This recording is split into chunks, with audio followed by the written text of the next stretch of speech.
Dans une moto, ce qu'on recherche toujours, c'est une fiche technique. Un poids limité, un maximum de moteur. On peut chercher la légèreté, un châssis qui soit agile. On sait catégoriser nos motos par rapport à ça et très souvent quand on cherche une moto, on va regarder sa fiche technique. Mais plus j'avance dans le temps, plus je me rends compte qu'il y a une notion encore plus importante que tout ça. Et que certaines motos ont pas forcément de fiche technique. Mais elles ont ce truc qui fait qu'on se sent vivant à son bord.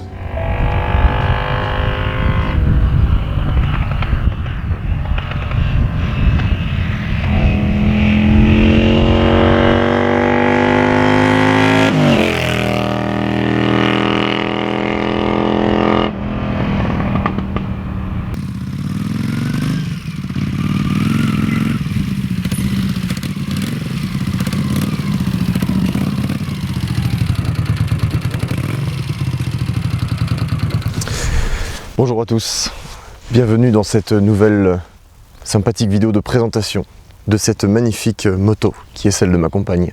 C'est fait un joli petit plaisir. Nous sommes face à une Honda CX400 finition C pour custom de 1981. Vous l'aurez compris, cette moto, bien que japonaise, tient ses inspirations d'une marque bien connue outre-Atlantique, commençant par Harley, finissant par Davidson, hein, évidemment. On est sur une moto qui est réellement rétro. On a pas mal de technologies qui sont un peu dépassées, mais quand même pas mal de technologies qui étaient novateurs pour l'époque, des choses un petit peu rares, des choses qui sont assez non conventionnelles. Côté spécifications techniques, on est ici sur un bicylindre en V avec une ouverture à 80 degrés qui est disposée comme une Moto Guzzi, donc bien face à la route. On a un cylindre juste ici à droite et un cylindre à gauche avec un échappement par cylindre. Celui-ci développe un total de 41 chevaux pour 400 cm3, très exactement, c'est marqué sur la plaque juste là, 396. Ce qui était fait pour convenir aux réglementations A2, hein, c'est dérivé directement de la 500 CX. Hein. Pour ce qui est du poids, on est sur 200 kg tout rond à sec. Autant vous dire, on n'est pas sur une moto qui vient chercher de la performance, on est vraiment là pour autre chose. Côté frein, à l'avant on retrouve deux disques pleins. C'est là qu'on voit que c'est un petit peu d'époque. Monopiston. Alors la marque, je pense que c'est du Honda, étant donné qu'il n'y a pas le logo de Nissin dessus. C'est peut-être arrivé un petit peu plus tard. Mais bon, de toute façon, c'est un petit peu la même chose. Ça ne freine vraiment pas si bien. Ils sont dans leur jus. Mais alors sincèrement, c'est assez une cata. Hein. Ça freine vraiment pas grand-chose, hein, malgré les doubles disques. À l'arrière, évidemment, on retrouve ce bon vieux frein à tambour qui, pour le coup, fonctionne très bien. Sincèrement, il freine vraiment pas mal. Une des grosses particularités de cette Honda CX, c'est sa transmission par cardan. Hein. On n'a pas de chaîne du tout, ce qui est quand même une technologie assez rare, surtout chez Honda. Le bloc moteur est absolument imposant, surtout le bas moteur, bien qu'il soit magnifique, hein, il est complètement d'époque. Il est vraiment énorme, surtout pour un 400 cm3. Et on retrouve d'ailleurs aussi un fonctionnement un petit peu similaire à des voiture avec un carter séparé pour la boîte de vitesse du bas moteur. On a donc deux petits carburateurs de 34 mm pour alimenter les deux cylindres et quelque chose d'assez notable également pour l'époque, on retrouve quand même un refroidissement liquide. Ce qui est génial avec celle-là, c'est qu'en fait elle est intégralement d'origine. Je suis pas forcément contre le custom de moto, hein, mais malheureusement il y en a quand même beaucoup qui sont plus du tout d'origine, ce qui fait que des CX en état vraiment d'origine avec tous les feux d'origine, c'est quand même assez rare. Et ce petit feu carré bien d'époque là, on aime ou on n'aime pas, mais en attendant c'est bien atypique. Les chromes sont évidemment omniprésents, absolument partout sur la moto. Bon, c'est le style de l'époque, hein, mais ça a son charme aussi. Hein. Je pense que si on laissait les deux clignotants allumés en permanence, ça pourrait remplacer les phares. Ils sont absolument énormes, mais au moins vous êtes bien vus. Et là, il y a quelque chose que j'ai pas besoin de vous expliquer. On est vraiment sur un canapé roulant. On va maintenant faire un petit tour d'horizon du guidon, parce qu'il y a quand même pas mal de choses. À commencer par la droite, bon la gauche aussi vous me direz, par ce rétroviseur absolument démentiel. Alors ça va avec les clignotants, hein, sinon c'était pas proportionnel. Malheureusement vous voyez vraiment super bien dedans. Par contre la prise au vent, comme je vous ai dit encore une fois, on cherche pas la performance sur cette moto. Là vraiment, on est aux antipodes de ça. On retrouve ici un coupe-circuit, un peu à l'ancienne comme ça, avec le run-stop, la commande des phares. Le démarreur électrique, il faut savoir que c'est quelque chose qui a été reproché visiblement à l'époque, c'est qu'elle n'a pas de kick. C'est une moto qui est extrêmement fiable, qui est réputée pour faire des kilomètres et des kilomètres. Apparemment ces moteurs sont incassables. Vous me direz c'est du Honda, mais plus particulièrement celle-ci visiblement. Mais démarreur électrique, ce qui peut être un petit peu contraignant quand même pour les amateurs de fiabilité. Quand on revient au centre, c'est très marrant, on a la boîte à fusibles visiblement qui est directement en dessous. Cette petite commande qui parlera aux plus anciens, c'est la commande du starter pour le carburateur, pour les démarrages. Ensuite on retrouve deux gros compteurs et sincèrement c'est appréciable. Un kilométrique avec du coup un trip, hein, vous savez qu'on peut réinitialiser d'ailleurs un peu à l'ancienne quand on fait comme ça. Je peux même le monter. Hop, mais je crois que il se réinitialise dans ce sens, voilà, avec la petite molette sur le côté. Et le contour, juste ici, pareil, très grand, très lisible. Et en plus, on a même, et ça c'est vraiment sympa, on voit que c'est quand même une moto qui était un petit peu pensée haut de gamme par l'équipement, parce que quand même pour l'époque c'était assez sympa. On a la température d'eau, voilà, juste ici, et qui fonctionne d'ailleurs encore très bien aujourd'hui. Comme quoi, c'est vraiment très fiable. Ici, on a le voyant neutre, pareil, c'est quand même très appréciable, surtout sur une moto de cette époque-là. Le voyant de plein phare, ça doit être un voyant moteur, je ne l'ai jamais vu s'allumer mais je pense que quand il s'allume c'est qu'il y a un problème, et là on a quelque chose de quand même assez notable pour le notifier, on a un voyant de clignotant gauche et un voyant de clignotant droite. Je suis pas sûr d'avoir déjà vu une autre bécane avec deux voyants de clignotant. Quand on va se diriger vers la gauche, coucou, on a ici donc la commande phare plein phare, et la commande de clignotant qui ne revient pas, il faut la ramener au neutre à chaque fois, donc ça c'est un peu à l'ancienne aussi. Et juste ici le klaxon. Au niveau du carburateur, on retrouve comme toutes les motos anciennes un robinet à essence qui est manuel, donc il faut vraiment l'ouvrir pour partir. Et puis vu qu'on n'a pas de jauge de réservoir d'essence, et on tombe en panne au bout d'un moment et après on passe en réserve pour aller piocher au fond du réservoir. On est vraiment sur une bécane qui est quand même très bien équipée, très bien finie. Très rare, il faut savoir que c'est un modèle mine de rien qui me semble valait un certain prix à l'époque, c'est des informations assez dures à trouver, parce que justement c'est un modèle assez rare. On retrouve d'ailleurs d'autres choses que j'ai pas précisées, des belles jantes qui sont pas des jantes à bâton. Et oui, c'est des jantes en aluminium, avec des pneus tubeless, mine de rien pour l'époque pareil, un petit peu sympa quand même, on trouve encore des chambres à air, etc. Ce genre de choses. Voilà, plein de petites choses sympas, il y a aussi une béquille centrale d'origine, ça peut être très pratique aussi. Voilà, on a vraiment un bel équipement quand même. Et celle-ci est quand même vraiment dans un état très sympa, même au niveau des peintures. Alors il y a de la patine, il y a des trous, des bosses, des vernis qui cloquent un petit peu, mais sincèrement, globalement, elle est quand même très propre. Et c'est assez appréciable. Allez, maintenant je sais ce que vous voulez. On va démarrer ça parce qu'alors, un des aspects les plus positifs de cette bécane, c'est qu'elle est déjà vivante par tout ce qui la compose, mais alors particulièrement par son moteur. Écoutez-moi ça.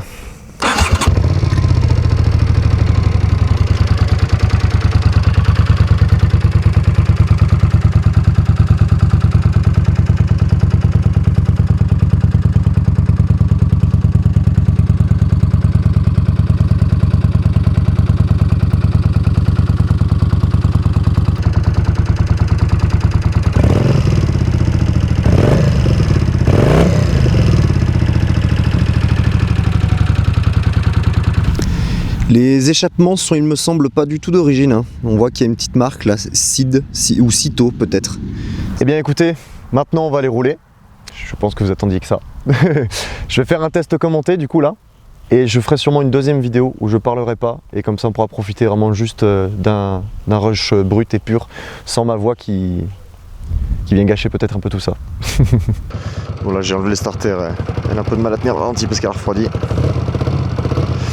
Le moteur est dans son jus, il n'y a pas eu de réflexion ni rien du tout, donc ce n'est pas certain qu'il fonctionne à 100% de ses capacités, bien qu'il ait l'air quand même de marcher pas trop mal.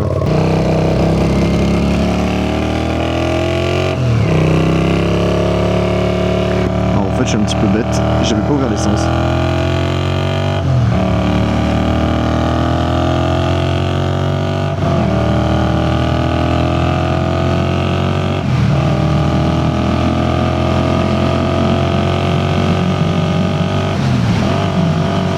Sur une boîte 5, comme vous le voyez, ça me manquerait peut-être d'une sixième.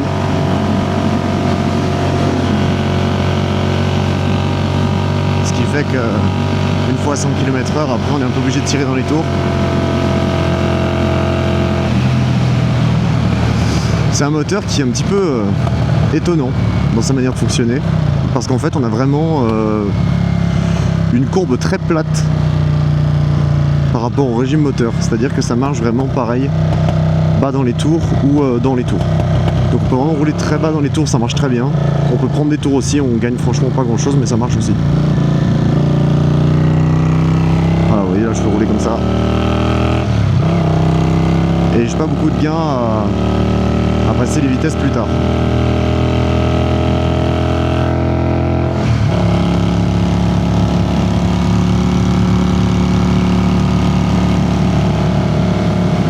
Comme vous le voyez, bon bah c'est pas un foot de guerre. Donc là on va être un peu en descente. Faut regarder un peu comment ça se comporte dans les virages. Et là je cherche la 6ème. J'ai pas l'habitude non plus. Et après ça prend des tours. Vous voyez là on était à peine à 110. Ça va vite dans les tours du coup avec la boîte courte.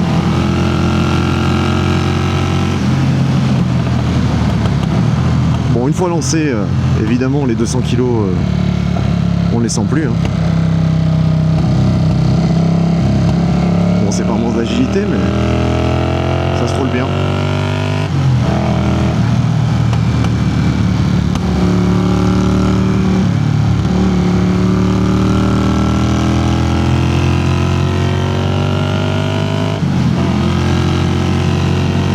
Le freinage, voilà, le frein avant, c'est... Vous voyez, je mets toute ma main. C'est heureusement qu'il y a le frein arrière qui compense un peu parce que c'est rarement d'époque le frein. C'est plus un ralentisseur qu'un freineur. Et puis alors là, vous avez intérêt à mettre tous les doigts hein, si vous voulez un peu avoir une conduite un poil sportive.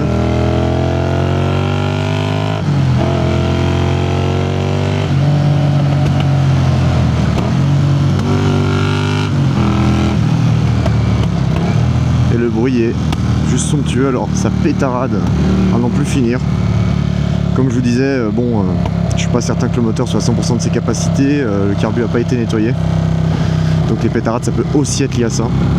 Et là vient de se passer un phénomène un petit peu intéressant qui déstabilise pas mal ma chère étante quand elle conduit aussi. Étant donné qu'on a un cylindre à gauche et un cylindre à droite, et ben en fait on sent le moteur qui nous embarque un coup à droite, un coup à gauche, et selon quand on rattaque, là typiquement j'ai repris les gaz, ça m'a redressé la moto. Et surtout des fois quand on est à vitesse réduite, ça peut être déstabilisant. Alors sincèrement ça va pas vous faire tomber, hein. C'est juste vous avez un petit moment de déséquilibre et vous sentez que ça vous emmène là où vous voudriez pas. Et faut s'y faire, hein. C'est pas grand chose mais c'est vrai que ça se sent. Je pense que tous les gens qui ont des motos Guzzi avec en plus j'imagine des plus grosses puissances, des plus grosses cylindrées, ça doit vraiment se sentir. Et après bah voilà quoi, c'est une ambiance à bord hein, de toute façon ce genre de bécane. Ça vit, ça tremble. Alors il y a les crash bars qui sont assez désagréables au niveau des jambes. Si vous n'avez pas des bottes de moto, là moi j'ai les grosses bottes donc ça va. Mais sinon sur les os, les crash bars quand ça vibre c'est pas très agréable. Alors là on a quand même un défaut, là c'est vrai que typiquement normalement j'aurais doublé. Bon bah avec cette bécane c'est pas trop possible. Faut avoir envie de profiter, voilà, mettre du gaz, d'entendre ce bicylindre bas dans les tours claquer et d'apprécier le moment comme il est.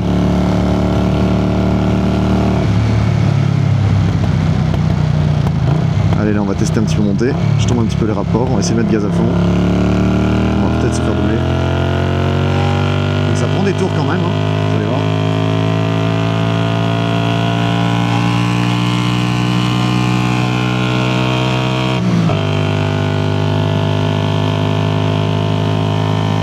Donc voilà. Alors le bruit est assourdissant.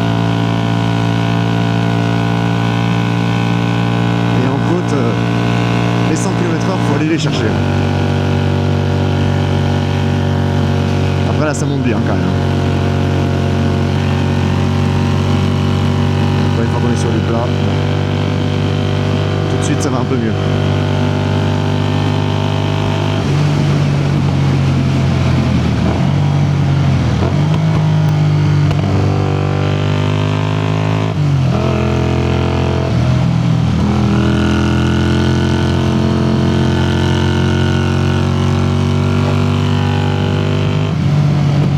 C'est étonnamment une moto qui invite à pencher quand même. Alors j'irai pas jusqu'à la limite, c'est-à-dire mettre le pied par terre, tout simplement parce que c'est pas ma moto. Mais ça se conduit quand même étonnamment bien dans les virages.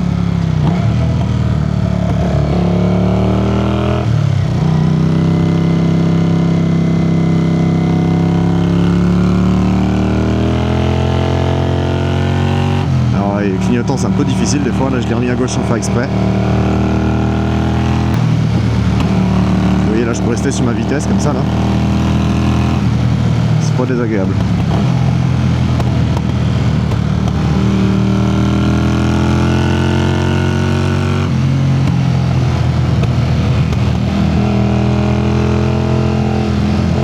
Alors les amortisseurs c'est une catastrophe aussi hein, évidemment. Le châssis on n'est vraiment pas sur quelque chose qui a des options sportives hein. À aucun moment. C'est très confortable. C'est pas piégeux. Peut-être le châssis quand même. Bon. Après les amortisseurs encore une fois sont sûrement d'origine. Donc je pense qu'avec des amortisseurs neufs type origine ce serait déjà mieux. Après bon bah c'est du Honda hein. Le feeling à l'embrayage, à la boîte de vitesse, ça c'est impeccable, y a rien à dire. On sent que c'est quand même de la bonne mécanique. Mine de rien le moteur répond. Le moteur est fluide. Pas puissant, c'est sûr. Mais alors sincèrement ça peut suffire. Surtout par rapport au look de la moto, à ce qu'on vient chercher avec ce genre de bécane.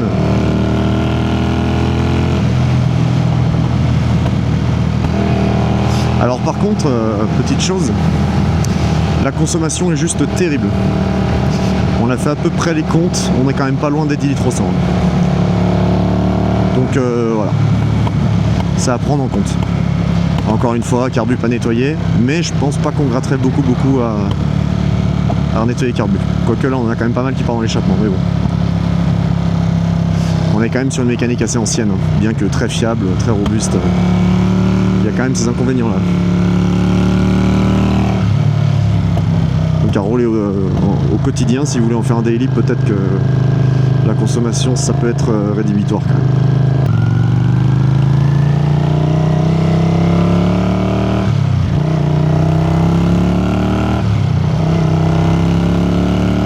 Vous êtes en ville, vraiment vous sentez pas du tout le manque hein. Vous avez largement de quoi rouler. Là on est quand même sur de la belle route de campagne où ça roule bien.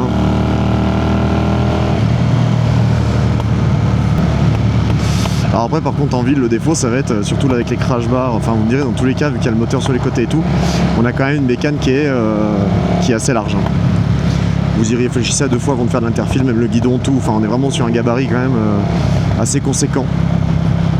Pareil, le poids peut être quand même un peu un problème, surtout pour les filles hein, forcément. Cette moto appartient à une fille, donc comme quoi mesdames, ne vous limitez pas à ce qu'on vous dit de conduire, hein. C'est tout à fait possible de prendre une bécane qui vous plaît complètement. Même si c'est un petit peu compliqué, et bah, il y arrive très bien du haut de ses 1m60. Mais c'est vrai que forcément ça peut être un petit peu compliqué.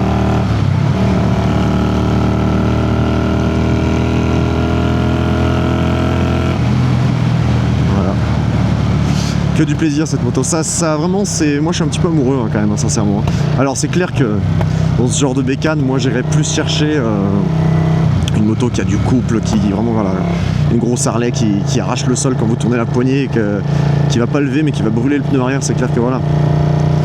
Mais vous êtes jeune permis moto, ou vous avez pas forcément le budget, quoique c'est une moto qui commence à aussi coter un petit peu hein, quand même. Hein.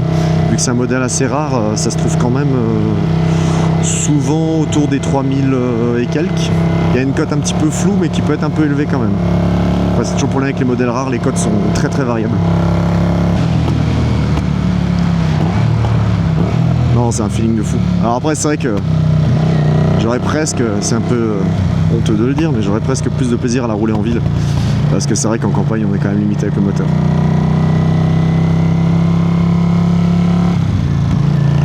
Mais en ville, vous voyez, vous mettez à 4000 tours comme ça là, vous mettez sous le tunnel là comme ça là.